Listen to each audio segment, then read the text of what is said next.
Chancellor and the 17th Leader of the University of Tennessee at Chattanooga on July 1st, 2013. Dr. Engel. Well, thank you. What a pleasure and honor to celebrate the accomplishments of our graduates with this group here assembled in McKenzie Arena and those viewing online. Your family, friends, supporters of our graduates, those that have helped you get through to this moment in your life, for our faculty, staff, our campus community, this is what we're about. This is what we do to help students achieve. And we are so proud of you and to be able to share this moment. Let's give this outstanding group of graduates a round of applause.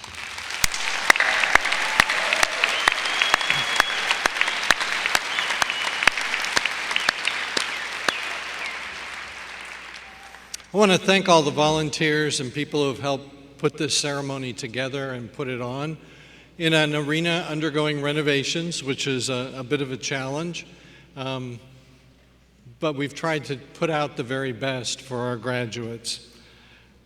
I'm honored to serve as your chancellor and to have the opportunity to make a few brief remarks. In a few minutes, I'm going to have the honor and privilege of shaking the hand of each graduate as they walk across the lower stage here in front of where I am now. You should get to shake the hand of your dean, as well as the president of the University of Tennessee. People ask, do you get tired of shaking hands? And the answer is no. I'm so humbled and honored to share this moment with our graduates. It's an energizing, empowering experience. It is not a draining one. This is such a time of excitement. Enjoy your moment as you walk across the stage. You deserve to appreciate your accomplishments and celebrate them. And I also congratulate you on behalf of the entire UTC campus.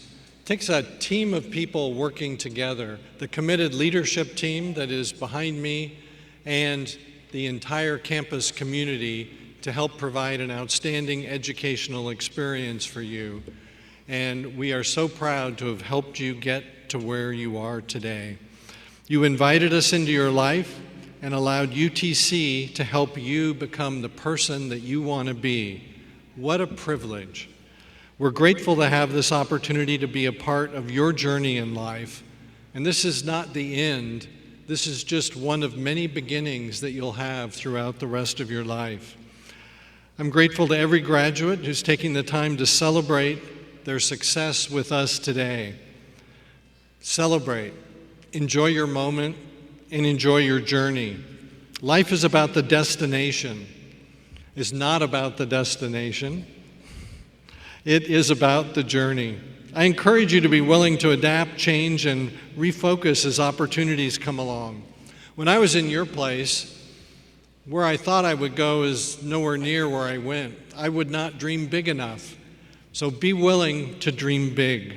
Enjoy your journey, look for opportunities, take on the big problems and challenges.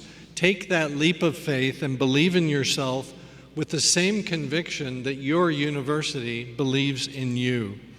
We are Mocs, we strive for excellence, and our passion to make a positive difference in this world drives us and unites us. As an alum of UTC, you are now and forever connected to the University of Tennessee at Chattanooga and the city of Chattanooga. You are a Moc. I wish you great success in the future, and please continue to wear your Power C with pride and keep in touch with us. We do care about what you're doing and what's happening in your life. This is your university. And you may not realize it, but you are the University of Tennessee at Chattanooga. And go Mocs. Congratulations.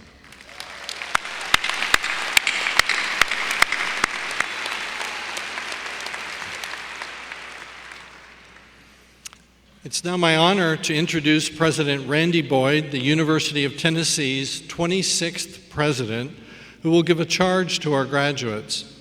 President Boyd earned his bachelor's degree in business from UT Knoxville and his master's degree in liberal studies with an emphasis in foreign policy from the University of Oklahoma. His love for our university system and our state are legendary, and the long version of his biography would easily take us into the evening, and every minute of it would be interesting and inspiring. The highlights, of course, include his incredible success as an entrepreneur, a civic leader, and a visionary public servant.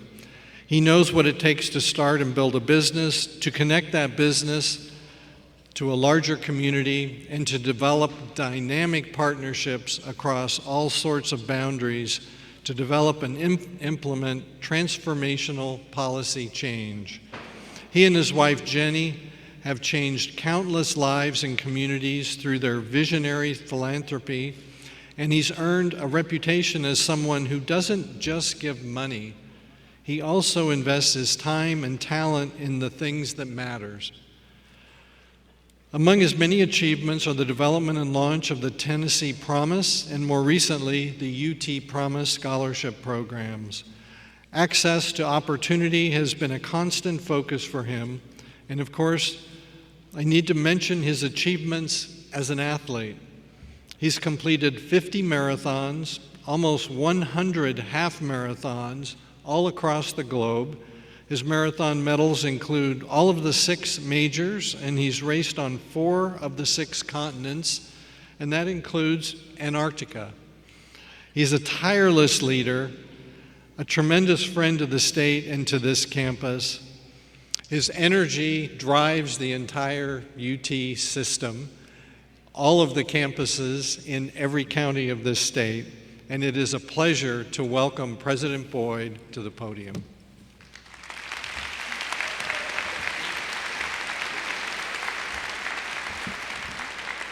Thank you, Steve, for that wonderful introduction. Well, from the University of Tennessee system, for me personally, a system that includes 5 campuses across the state, 320,000 alumni across the world, I'm here to say congratulations to all of you on this incredible accomplishment. And it's my honor to be here with you today. As Chancellor Engel just said, it's so energizing to stand on the stage and shake each one of your hands, and I'm looking forward to being able to do that in just a few minutes. I do want to give you one small task for today.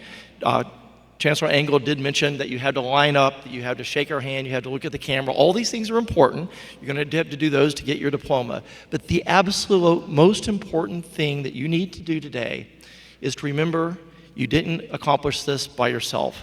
There are a room full of people that helped you get here. The most important thing for you to do today is make sure that you take the time to say thank you to all the people that helped make this day possible. So be sure that you do that. Well, you're in luck. Today is not my first commencement address because that one was really bad. I happen to know that because a friend of mine told me, this was about 10 years ago, he came up to me and said, "Randy, that was really bad. I mean, it was slow and boring and very long." He gave me 3 bits of advice and I'm going to follow today. He said, first, you're going to be a lot less boring if you just tell a story. Advice number 1. Number 2, it's helpful if your story actually has a point. It doesn't have to be, but it's nice if it has a point. And third, and most importantly, remember, nobody came here to hear you speak, so be as brief as possible. So I'm going to try to keep those 3 things in mind and share with you 3 stories. I'm going to tell you the moral of the story at the start and the end so you can kind of sleep through the story if you want to. So the 3 stories, the first one is, the moral is success begins with yes. And this happens to be my personal story. They're actually all 3 personal stories. But this one's about me starting my business. And I happen to know it's a very inspiring story because I was one time at UT Knoxville a class teaching entrepreneurship or talking to some future entrepreneurs about my story. And I took about the hour version. I'm going to give you like the 5-minute version today. And I remember at the end of it, some young lady came up to me and she said, "Mr. Boyd, your story is just so inspiring." And I usually kind of humble, but I could feel my head swell. And then she says, "You know, it just goes to show if you can do it, anybody can do it." So I share this with you, keep that in mind. Well, I was the first one in my family's history to go to college. I paid my way through working nights and weekends and managed to graduate at age 19 from the University of Tennessee, Knoxville. Not because I was smart, but because I was cheap. It's just cheaper to graduate early. Went to work for my dad for 4 years until I realized what most young men realize. My dad wasn't very smart, and he was underpaying me. So I started my own company. It failed within 6 months. I kind of learned what most young men also later learn. My dad was a lot smarter than I gave him credit for, but I was too embarrassed to go back. So I started a second company that was really glamorous. I had this Dodge Maxi van, this big white van, no air conditioning and no radio. I'd load it full of electric fencing supplies and go to Georgia, Alabama, and Florida and sell these products out the back of my van. You've probably seen people like this. If you go to a little convenience store, it's the guy that comes in with a clipboard, takes down the order, goes out to the truck, brings it in, and puts it on the shelf. I was that guy. My average order would be about $100. I'd usually go in the back. The guy would give me a check or a cash, get in my van, drive 30 miles down some country road to the next store, do that 10 times a day. Until I could get at the end of the day, and then I would find the best hotel I could possibly find for under $18 a night. And they're out there, by the way. If you ever drive by one of those little hotels that's got like a cinder block hotels with 10 rooms and gravel parking lots, and you wonder, like, who stays at places like that? Electric fence salesmen stay at places like that. But when you're starting your own business, you do whatever you can to save money. Well, I mentioned I didn't have air conditioning. That was because I was cheap. Here's a theme, because it uses up too much gas. But I didn't have a radio because I wanted to make sure I was listening to my customers. And one of the things I've learned, if you listen to your customers long enough, they'll tell you what you need to hear. And eventually they started asking me for this product called the invisible fence. And they said the kind of thing every salesman likes to hear. Doesn't matter how much it costs, we'll buy as many as you can get. Called the company up, they wouldn't sell to me, they had a patent, but it was going to expire. My wife and I bet everything I owned on designing one. By the way, I didn't tell her that we bet everything we owned until a few years ago, but we did. We bet everything we owned on designing this one product, and it turned out to be a good bet. This was back in 1991. Our goal was to sell 100 units a month at about $250 each, which would have been about an extra $25,000 a month in sales. Our